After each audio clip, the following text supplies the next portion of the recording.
Hello বন্ধুরা, কেমন আছো তোমরা সবাই? আশা করি তোমরা সবাই ভালো আছো আর আমিও ভালো আছি। আর এখন সকাল বলবো না, আমি রাত থেকেই ব্লগটা স্টার্ট করছি, তাই এখন বাজে রাত 10টা। আর আমি উমা, আমার চ্যানেলে সবাইকে স্বাগত জানিয়ে আজকের ব্লগটা স্টার্ট করছি। আই হোপ আজকের ব্লগটা তোমাদের ভালো লাগবে। তো বন্ধুরা, আমি রাত্রে কেন ক্লিন করছি এটা হয়তো অনেকেরই মনে প্রশ্ন জাগবে, কারণ আমার দিনের বেলায় টাইম হয় না গো, তাই আর কি ভাবলাম রাত্রিবেলাটাই করি।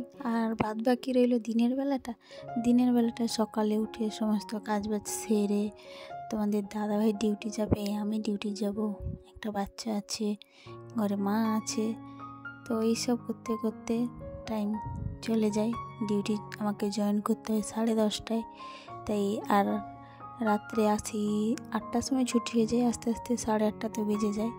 তো আর কখন করবো বলো, তাই আর কি ভাবলাম রাত্রিবেলাটাই ক্লিন করে নিই।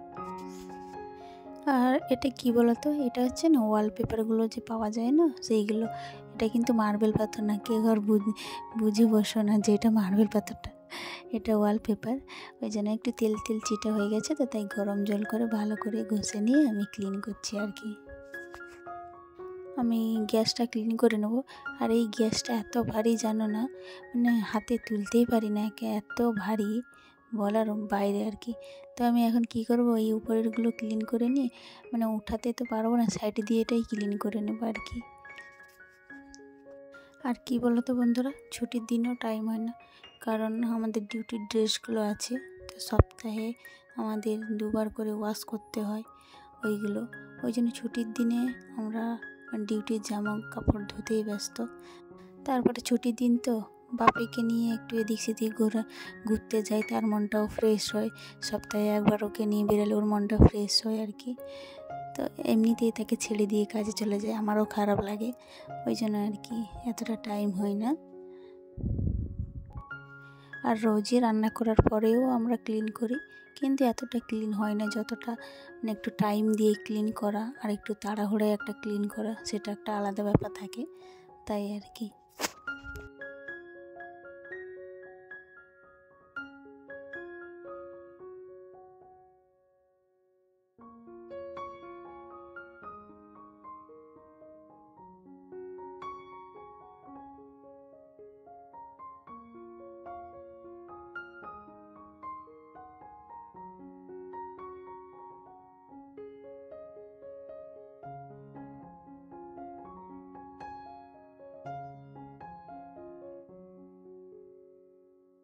আমার এদিকে গ্যাস মোছা কমপ্লিট হয়ে গেছে, আর আমি এদিকে আসবো।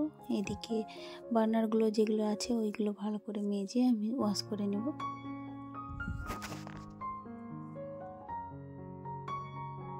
আর বন্ধুরা, তোমাদের কাছে একটাই রিকোয়েস্ট থাকলো, প্লিজ অন্তত একটা ওয়ার্ডও লিখে যাও যে ভিডিওগুলো কেমন হচ্ছে, ভালো লাগছে কি খারাপ লাগছে, এটাও বলে যাও। ভালো লাগলেও বলো, ভালো না লাগলেও বলো, প্লিজ তোমাদের একটাই কমেন্ট আমাকে মোটিভেট করে নতুন নতুন ভিডিও আনার জন্য।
আর আমি এখানে মশলা ডাবার ঢাকনাগুলোও একটু মেজে ওয়াশ করে নেব, কারণ মশলার ডাব্বা তো ভালোই থাকে, কিন্তু উপরে যে ঢাকনাটা ওইটাই কিন্তু তাড়াতাড়ি নোংরা হয়ে যায় আর কি। তাই ভাবলাম এগুলো যখন করছি এগুলোও ওয়াশ করে দিই।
তো রাতে খাওয়া দাওয়ার পরে তার বাসনগুলো ছিল মাজা হয়েছিল, তো জল ঝরে গেছে। এবার আমি ঝুড়িতে রেখে দিব।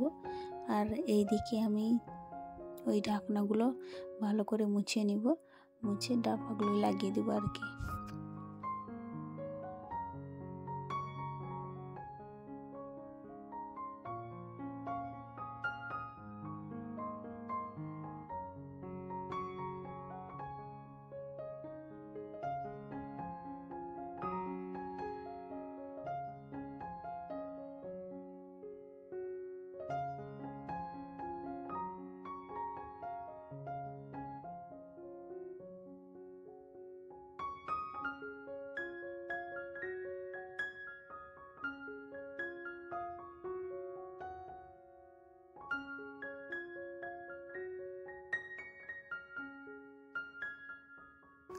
তো আমার কিচেনের কাজ কমপ্লিট হয়ে গেছে।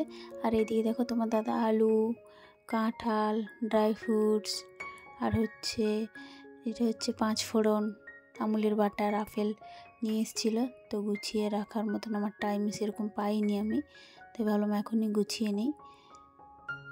তো 5 ফোড়নটা মা রান্না করেছিল, কেটে রেখেছে, আমি এখন ওইটা ডাব্বাতে ঢেলে নিব।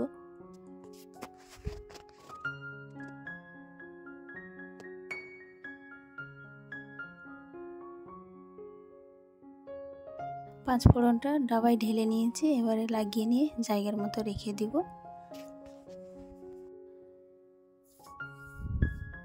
এদিকে যাব ঘুমাতে যাব, দেখি কি মার দুটো শাড়ি পরে আছে, তাই ভাবলাম কি ভাঁজ করে রেখে দিই। আর যত ভাঁজ করে রাখো না কেন বাবু টেনে ফেনে সব ফেলে দেয়। মানে সারাদিনে সে যে কী করে না, সে বলে বোঝানো যাবে না তোমাদেরকে, একদিন তোমাদের ভিডিওতে দেখাবো। চলো বন্ধুরা,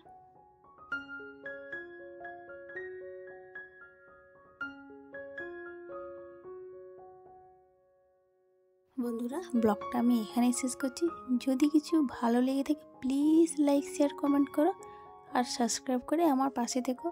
আবারও দেখা হচ্ছে নেক্সট কোনো ব্লগের সাথে। ততক্ষণের জন্য তোমরা সুস্থ থেকো, ভালো থেকো, বাই, গুড নাইট।